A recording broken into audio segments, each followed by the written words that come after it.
Hello guys, నేను ఇవాళ onion potato curry ఎలా చేసుకోవాలో చూపించబోతున్నాను. ఫస్ట్గా చిల్లీస్ వేసేయాలి. చిల్లీస్, ఆనియన్స్ వేయాలి.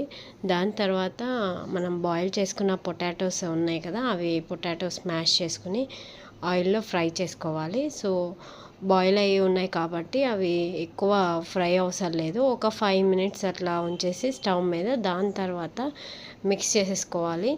సో అది కొంచెం పసుపు, ఉప్పు, కారం అవన్నీ వేసేసిన తర్వాత కీమా వేసేయాలి. మనం కీమా చేసుకున్న కర్రీ ఉంటుంది కదా, దాన్ని పొటాటోలో మిక్స్ చేసేసుకోవచ్చు. టేస్ట్ అయితే మాత్రం చాలా బాగుంటుంది. మీకు కొంచెం డిఫరెంట్గా అనిపించవచ్చు.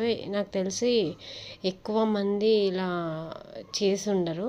సో ఇది డిఫరెంట్ రెసిపీ అనమాట. చాలా బాగుంటుంది. మీరు కూడా ఒకసారి ట్రై చేయండి ఇంట్లో. సో నేనైతే ఇప్పటికీ 2-3 టైమ్స్ తిన్నాను. నాకైతే చాలా బాగా నచ్చింది. సో దానికి కాంబినేషన్ సాంబార్ ఉంటే చాలా బాగుంటుంది. సో మీరు పొటాటోస్ ఇలా పసుపు వేసేసిన తర్వాత ఇలా మిక్స్ చేసేసుకోవాలి.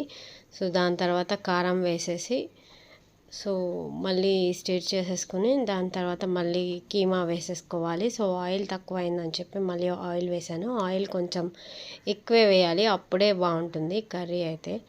సో ఇలా చేసేసుకున్న తర్వాత కీమా యాడ్ చేసుకోవాలి. చాలా బాగుంటుంది. వేడివేడి అన్నంలో అసలు సూపర్ ఉంటుంది. మీరు కూడా ఒకసారి ట్రై చేసి చూడండి.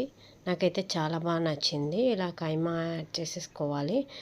చాలామంది నాకు తెలిసి మటన్ ఎక్కువ ఇష్టపడతారు, కీమా ఎక్కువ ఇష్టపడరు. సో నాకేంటంటే మటన్ కన్నా కూడా కీమా ఇష్టము. మటన్లో ఎక్కువ లివర్ తింటాను నేను బాగా. సో ఇదన్నమాట, ఈజీగా అయిపోతుంది. బాయిల్ చేసేసుకోవాలి ఫస్ట్ పొటాటోస్, అప్పుడు మనకి ఇంకా తొందరగా అయిపోతుంది. సో మీకు ఈ రెసిపీ నచ్చినట్టని అనుకుంటున్నాను. కొత్తగా ఉంది కదా, మీరు కూడా ఇంట్లో ట్రై చేయండి. సో ఎలా ఉందో చేసిన తర్వాత కామెంట్ బాక్స్లో కామెంట్ చేయండి. సో ఈ వీడియో నచ్చినట్లయితే లైక్ చేయండి, షేర్ చేయండి, సబ్స్క్రైబ్ చేయడం మాత్రం మర్చిపోకండి. Thank you, bye.